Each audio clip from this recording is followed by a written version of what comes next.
ഇന്നിവിടെ വെള്ളിയാഴ്ച evening, weekend ആയതുകൊണ്ട് തന്നെ പുറത്തു പോയി ഭക്ഷണം കഴിച്ചിട്ട് വരാമെന്ന് വെച്ചു. അങ്ങനെ വിൻ്റർ ബൂട്ട്സും ജാക്കറ്റൊക്കെ ഇട്ട് റെഡി ആവുകയാണ് കേട്ടോ. ജാക്കറ്റ് എടുത്ത് പുറത്ത് വന്നപ്പോൾ ഇതെന്താ കൺമഷി ഒരുപാട് പറഞ്ഞിട്ടുണ്ടോ? അതൊക്കെ ഒന്ന് തുടച്ച് ശരിയാക്കി പുറത്തിറങ്ങി കാറിൽ കയറിയപ്പോൾ കാറ് പെട്ടെന്നൊന്നും എടുക്കാൻ പറ്റില്ല, മുഴുവൻ ഐസാണ്. പുറത്തും ആ മഞ്ഞ് അതുപോലെ കിടക്കുന്നതുണ്ടോ? കുറച്ച് നേരം ഹീറ്ററൊക്കെ ഓൺ ചെയ്തിട്ടപ്പോൾ ആ മഞ്ഞൊക്കെ കുറേശ്ശെയായിട്ട് പോകാൻ തുടങ്ങി. ദാ ഇപ്പോൾ ക്ലാസ് അത്യാവശ്യം ക്ലിയർ ആയിട്ടോ, ഇനി നമുക്ക് പോവാം.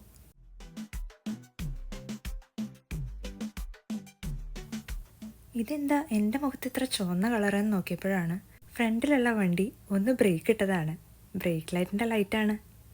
എങ്ങോട്ട് പോകണം എന്നുള്ള ഡിസ്കഷനൊടുവിൽ ഷവർമ ഡാഡി ആൻഡ് ചാർക്കോൾ ബാർബിക്യൂ എന്ന് പറഞ്ഞിട്ടുള്ള ഒരു ഷവർമ ഷോപ്പിലേക്ക് പോകാൻ തീരുമാനിച്ചു. ഇപ്പോൾ അതിൻ്റെ പേരിൽ ചേഞ്ച് വന്നിട്ടുണ്ടോ? ബാർബിക്യൂ കാണാനില്ലല്ലോ. പുറത്തിറങ്ങി നോക്കിയപ്പോൾ അവിടെ മഞ്ഞിൻ്റെ കൂടെ കുറച്ച് ഭാഗത്തൊക്കെ ഐസായിട്ടുണ്ട്. ദാ കാണുന്നത് ഐസാണ് കേട്ടോ.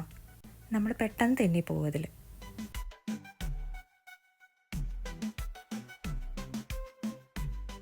ഇവിടെ നമുക്ക് അത്യാവശ്യം ഓപ്ഷൻസ് എല്ലാം ഉണ്ട് കേട്ടോ. ചിക്കൻ ഷവർമയും ബീഫ് ഷവർമയും ഒക്കെ ഉണ്ട്. ഞാൻ ബീഫ് കഴിക്കാറില്ല, അതുകൊണ്ട് തന്നെ ചിക്കൻ ഷവർമയാണ് ഓർഡർ ചെയ്തത്. ഷവർമ പ്ലാറ്ററും റൈസ് ബൗളും ഒക്കെ ആയിട്ട് പിന്നെയും കുറേ ഓപ്ഷൻസ് ഉണ്ട് കേട്ടോ. അതിൽ ചിക്കൻ ഷവർമ റാപ്സ് ആണ് കേട്ടോ ഞങ്ങൾ ഓർഡർ ചെയ്തിട്ടുണ്ടായിരുന്നത്. കുറച്ച് എക്സ്ട്രാ ഫ്രഞ്ച് ഫ്രൈസൊക്കെ ഇട്ടിട്ട്. ഇവിടുന്ന് ഞാൻ മുമ്പും കഴിച്ചിട്ടുണ്ട് കേട്ടോ. നല്ല ടേസ്റ്റാണ്, എനിക്ക് അത്യാവശ്യം നല്ല ഇഷ്ടമാണ്. അങ്ങനെ അതൊക്കെ വാങ്ങിച്ച് തിരിച്ച് വീട്ടിലെത്തി കഴിച്ചു തുടങ്ങി കേട്ടോ. അതുകൊണ്ട് മുഴുവൻ വീഡിയോ എടുത്തില്ല, കാരണം നല്ല ടേസ്റ്റുള്ള ഭക്ഷണമായിരുന്നല്ലോ.